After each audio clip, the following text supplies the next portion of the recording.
شەوی ڕابردوو کورد نەنووست شەوێکی سەخت و هەستیار لە ڕۆژاوای کوردستان تێپەڕی.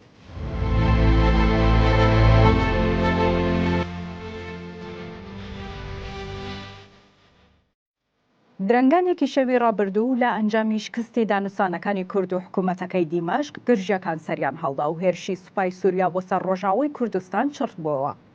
لە چەند لایەکەوە پەلاماری ڕقە و دێرە زوور دراوە و پلان هەبوو هێرشەکە بۆ سەر حەسەکە و کۆبانێ بێت. هەر بۆیە هەسەدا لە ڕاگەیەندراوێکی بەپەلەدا داوای لە کوردانی ناوچەکەی خۆی کرد سەرجەمیان دەست بدەنە چەک و شەڕی مان و نەمان بکەن. هەرزوو کوردانی دانیشتووی حەسەکە و قامیشلۆ هاتنە دەرەوە بە چەکەوە، ژن و پیر و گەنج تا درەنگانی شەو سەرقاڵی توندکردنی کەمین و بنکەی ڕوبەڕووبوونەوە بوون. لە دەرەوەش کوردانی ئەڵمانیا و بەریتانیا و هۆڵەندا ڕژانە سەر شەقامەکان بۆ پشتیوانی ڕۆژئاوا. لە شارەکانی سلێمانی و هەولێر و ناوچەکانی باشووریش هەزاران کەس بە دروشمی بژی بارخۆدانی ڕۆژئاوا ڕژانە بەردەم قونسوڵخانەی ئەمریکا و نوێنەرایەتیەکان و تا دەمە و بەیان هاواری پشتیوانی کوردیان کرد.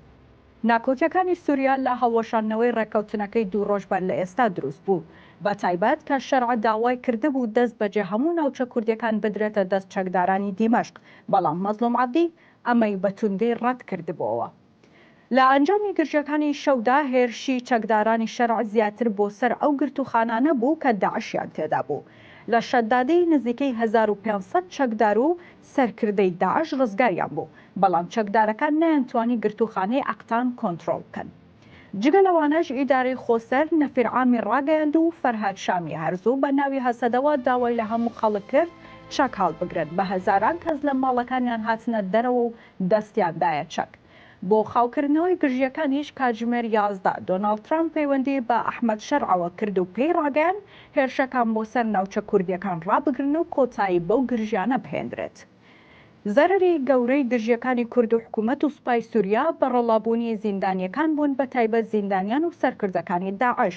ئەوەی لەم نێوەندەشدا ترسی گەورەی هەبوو لەم پرسا حکوومەتی عێراقی بوو، هەر بۆیە درەنگانی شەو سوپا و حەشت بە هێزێکی زۆرەوە ڕەوە و سنوورەکانی سووریا کشان و سەدان خەندەق و بازگەی توندی ئەمنی لێدران، جگەلەوەی لە مووسڵ و تەلعەفەر قەدەغەی هاتوچۆ ڕاگەیەندرا.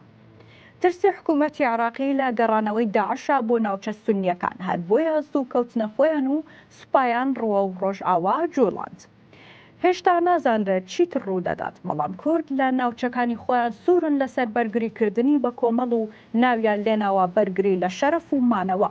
حکوومەت و سوپای سووریاش سوورن لەسەر چوونە ناوچە کوردیەکان. ئەوەی قسەی کۆتایی دەکات لەم دۆخەدا ئەمریکا و تورکیان و جارێ نازانرێت پلانی کۆتایی ئەو دوو وڵاتەش چییە.